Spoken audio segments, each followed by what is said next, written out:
This video is going to be a very advanced topic. So if you're not really taking spirituality seriously, don't want to discover what enlightenment is or the truth of no self, this video is not for you. If you're interested or you've even had some awakenings before, I'm going to do a really in-depth, no BS explanation as to what enlightenment / awakening / truth of no self is to help guide you through this process, because some of you guys aren't getting it yet. So I'm going to break it down a little bit better for you.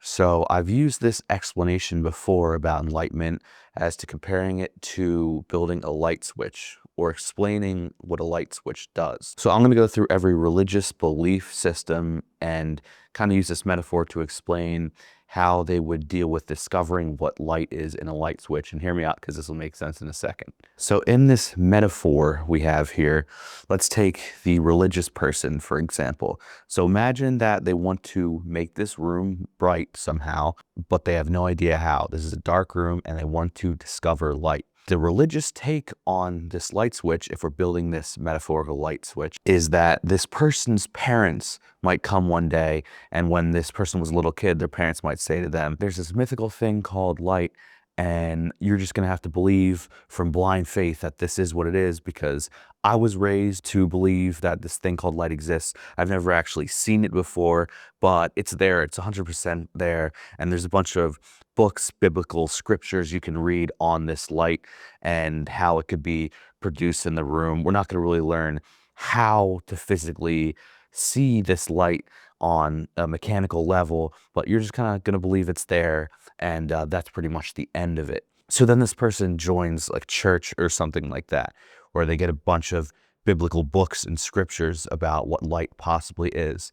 And they're reading all these stories that claim that people from the past have discovered light somehow. And this religious person reads all these texts. Maybe they go to a church and they start praying to this so-called light God thing that they heard about, but in reality they've never actually seen it.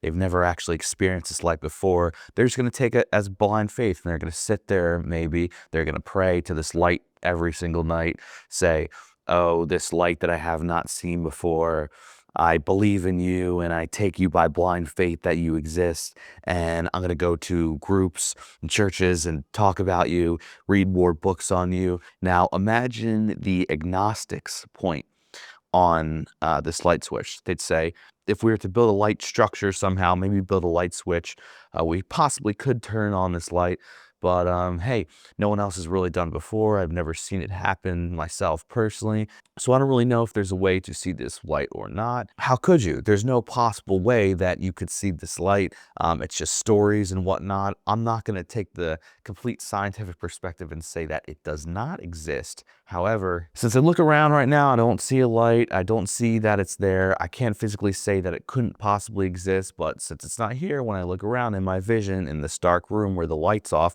I don't see it. So why are we talking about this? Now let's go to the atheist perspective of this light switch. Maybe they see the religious person praying to a light switch every day, or they see this religious person go to a church and whatnot, talk about it with their friends or reading Bibles about this light or something like that. The atheistic person would say, there's this religious person is stupid. They're taking things on belief systems, and whatever they do as they're praying to this light switch, seeing it go out, talking to it with people, reading books on it, whatever this person does, they still physically never see an actual light appear. And that pretty much proves to me that it's impossible for this light to appear, because I see these religious people worshiping this so-called light and they're stupid and they never actually see this light. So what are we talking about? Now, I'm going to compare the enlightened person to an electrician. What does an electrician do if they want to experience light? They'll do what any smart person does. Maybe they start reading books, or they start watching videos on seeing to how this light switch could possibly turn on, how it could work.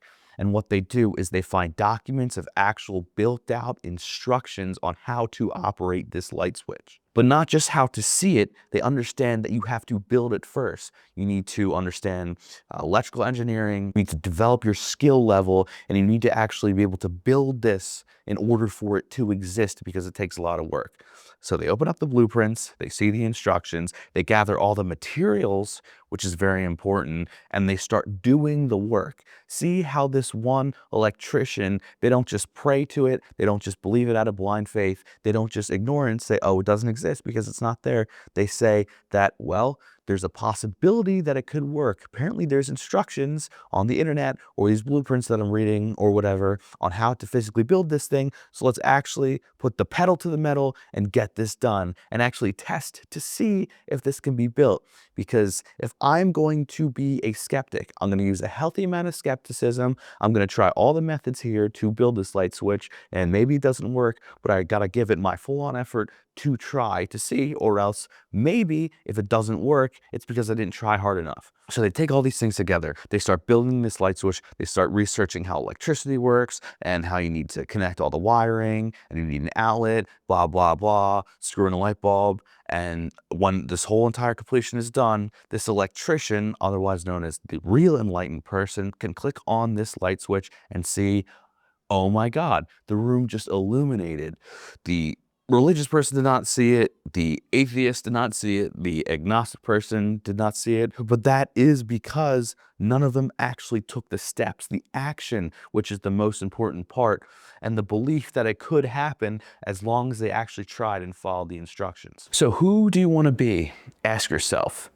Do you want to be that religious person who follows on blind faith, follows the herd, does what everything else says? Do you want to be the lazy armchair skeptic, the one with way too much skepticism who says, it's not around me right now, so it must not exist, right? Or do you want to be the person who says, it may or may not exist, but who am I to say? I'm just a puny human, and there's no way, and I know for a fact that there's no way to ever figure out if this light switch ever works or if light could ever be produced in the room. So why are we sitting here talking about it? You need to gather all of the materials and get all the insight on how to do this. And that's what I built this video series here for. This is not something that's just going to happen for you if you just pray to it every day or believe it's there. There are simple instructions that you need to follow. They may be tedious, they may take a very long specific amount of time. If you do every single one of these steps right, and you very carefully follow my instruction, that's what's going to separate you from the rest of the pack. And it's actually going to get you to see the truth of no self or enlightenment. So what is the truth of no self, or what is enlightenment? Simply explain. Enlightenment is the experience that happens to your body. If you're wondering, how do I know if I'm enlightened? I see people who claim that they have meditated for a while, or maybe even like sat in a cave or done some isolation retreat, and they came back and say, I'm really calm, I'm really centered right now. Is that person the enlightened person, or the person who maybe they finally broke through the 9-to-5 and they started their own business, and they seem to be really happy with it, really thriving, making a lot of money? Is that like breaking through the matrix stuff enlightenment? Or if you start to read through the lines and start seeing celebrities and whatnot and understanding how they're Freemasons or in the Illuminati or something like that, is that enlightenment? Could that possibly be what it is? Did I, or someone who possibly stopped becoming degenerate, stopped doing drugs, and they built a family or something like that, they got sober, or someone who like astral projects, lucid dreams, became vegan, lives far and away in the woods or something like that, or is that the enlightened person? The enlightened person is none of those things specifically. An enlightened person can take one of those qualities, but is that what enlightenment actually is? Absolutely not. Enlightenment is something physical that happens to your body. So when this thing happens to you, it's not going to be, maybe I'm enlightened, maybe I'm not. No, you're really going to know. And you're really going to be sure. And it's going to be something physical that happens to your body that's going to completely knock your socks off. You're going to be very sure if this happens to you. You're going to be fucking sure. What is this thing that happens to your body? When you use methods to become enlightened, such as self-inquiry, meditation, dark room retreats, maybe psychedelics or something like that, the moment you break through to enlightenment, the whole purpose of this whatsoever is you're going to understand now that you are not the body. You think right now that you are the body, and there is a sense of self that you have inside of the head. A good explanation as to how I like to describe this is, imagine I compare the illusion of the sense of self to a knot. So imagine that there's like this knot in your head, kind of, that creates the illusion of the sense of self.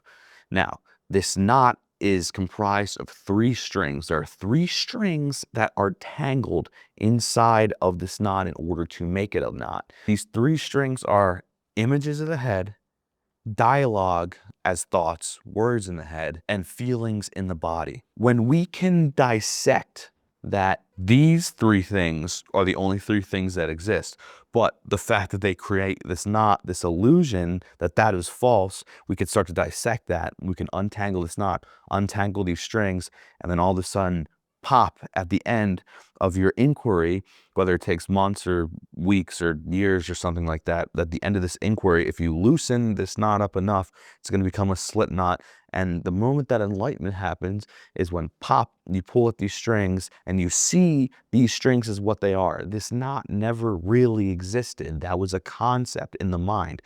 All in reality is that there was these three strings comprising this false sense of self. Now, I had this experience when I was younger, and this is the reason that I started making videos and whatnot, is because I was like that electrician.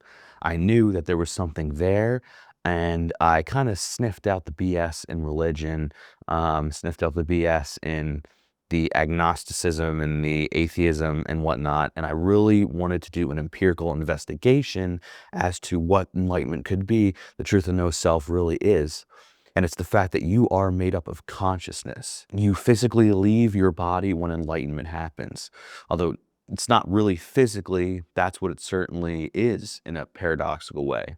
Instead of being the feelings in the head, the images of your face in the head, or the words in the head that say me, my, once you finally untangle that knot of the illusion of the self, you can see that you are none of these things. And since you are no longer thoughts in the form of images or words, and you are no longer this feeling in the body, what happens is your consciousness bleeds out into this room. So imagine like I go like this, you can kind of see the air, you can feel the air in the room. That's really what you are, is you are empty space inside of this room that you're in. When you imagine yourself after you become enlightened, you don't see a picture of the face anymore. Normally, when you imagine yourself, you say, oh, that's me. You see a picture of your face, you go, that's me. I say, think of you, you're going to see an image of the face. That's no longer what you look like anymore. Once you become enlightened, you won't be able to picture the face anymore and identify that as you. You're going to be this consciousness inside of this room that you're sitting in. Because when you turn around and look, you can see that you're actually in this bubble. So a good explanation to what this looks like for you is it's almost like you're encased physically. It's like you're encased in the inside of this ornament. You look around, and when I say ornament, I mean this bubble of perception that you're in. So I'm in a room right now. Notice how I like can't see the other side of the wall. I can only see the wall that I'm facing towards, or I can't see a tree that's a mile away from me right now. I am inside of this bubble right now. I see only what's inside the room right now. I smell, I can taste, I can touch, I can experience things that are only inside of this bubble of perception right now that I am inside of. So what I am physically is I am this entire bubble experience. You'll look around this room right now and you'll be like, okay, there's thoughts in the head, there's images of the head, there's feelings of the body, and there's the five senses, there's like smells, there's sights, like if I see the table or if I see the wall, if I see the ceiling, there's taste, touches, all that stuff. All of this sensory experience that is happening to you right now, that you were experiencing at this exact moment inside of this bubble of perception, you are every single one of these things. But because you're unenlightened, you have been picking and choosing the things that you are, and you have been having bias. For example, you say, I am not that clock over there, but I am a feeling in the head. I am not that fish swimming over there, but I am the thoughts. I am not that table that's sitting over there, but I am the thoughts. Those are the things that you've been picking and choosing, and you've been very biased as to what you call self versus what you call other. I remember when I had this experience when I started out, a little backstory is I found a guru teacher online who taught a lot of this stuff. And for some reason, as I was learning, I started to believe more and more that this is something that could happen. I think I always knew that reality was actually much more than it appeared. And I had these awakenings one by one. Like at one moment, I had the awakening of materialism being false, the possibility that everything I'm experiencing right now is a dream, the collapse between object and subject, so on and so forth. And I remember as I was studying this self-inquiry, I would do self-inquiry, this technique to become enlightened that I'd heard about. I'd been doing this for around 3 years until finally I had my first breakthrough. And I remember it was one day when I was walking to class, I was doing the self-inquiry just like I had been doing every single day. I would commute to class and I would drive all the way back. And during those 2 hours, I would just practice self-inquiry every single day.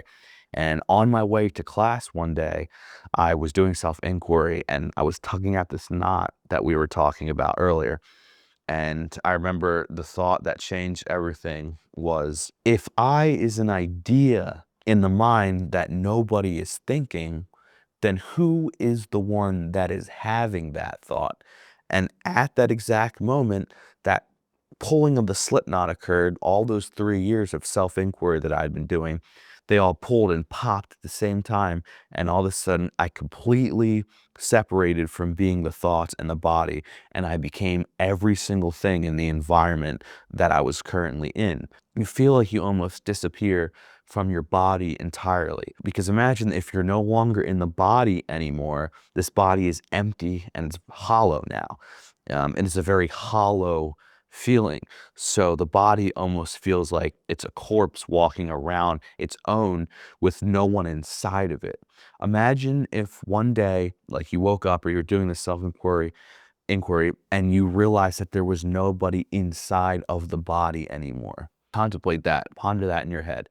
How scared shitless would you be if you experienced nobody being inside of the body anymore? This body being equivalent to just a clock sitting on a desk or a table and a chair making up a coffee table or something like that. That's the amount of fear that you experience when this first thing happens, because what's happened is you believe for 20, 30, 40 years that you have been inside the body. So when you first disidentify and you have an experience of not being inside the body anymore for the first time, this can be one of the most frightening things that could ever happen to you. And if you're a person like me, when this finally occurred to me, I was shocked. However, I was not surprised because I didn't know what it was going to be like, but I did know that this experience existed throughout my entire life, my entire childhood, everything like that. I feel like I almost knew, I had in the back of my head that all of this experience, this entire game that life was, that this was something that was almost too mystical to be what everyone said that it was. And you have this entire story that society or school teaches you ever since you're a kid, or your parents teach you, where, well, you are on a rock spinning around the sun and you are located in a specific coordinate in space and you are the body and you're a person who's made of biology, and before you were born there's an infinite amount of time in the past, and after you die there's an infinite amount of time that goes on in the future, and there are other people and they're all located inside of this point inside the head. It was almost like I was sniffing out the BS of the cosmic game, the illusion that I was playing, and I noticed that these things, they could possibly all be false. Every single thing that I'd learned about in reality could be false. And that's what I think, that's the reason that I think that in this work, in this enlightenment work, that you need to have some sort of blind faith that what the things I'm saying are true, or that reality possibly isn't what it seems. Because in order to progress in this work, in order to have this enlightenment experience, it is very important that you have this blind faith that this thing could be true. If I did not have this blind faith, there would be nothing pushing me to go all the way. I wouldn't have been able to do that self-inquiry for 3 years. There had been absolutely no way, and I would not have been able to get as far in my self-inquiry as I did, because you need to have faith that this thing exists and that it's happening, or else you're never going to put that 100% effort into any enlightenment work that you do, whether that's meditation or self-inquiry or anything along those lines. Now, although it's scary, this is definitely the coolest and crazy experience that I've ever had. And once you have this experience, everything else becomes invalid to you. There's no reason to do anything. A lot of humans, for the most part, they think that the greatest goods to life are a lot of entertainment, going on vacation, seeing the world, or having a family and children or something like that. And what all that stuff is, once you experience enlightenment for the first time, you realize that all that stuff, the whole game that reality has been playing, all that crap is just complete like mental masturbation. All of these people, they are completely confused as to what the whole point of life is. And the whole point is to see through this veil of reality, this illusion that has been created. You need to be able to experience it, not take it as blind faith, not believe that it doesn't exist, but you need to experience what your true self is. You need to have an awakening of what this reality is, what God is, and what you truly are. Because if you don't do that, then what else is the point, and what else is there to do?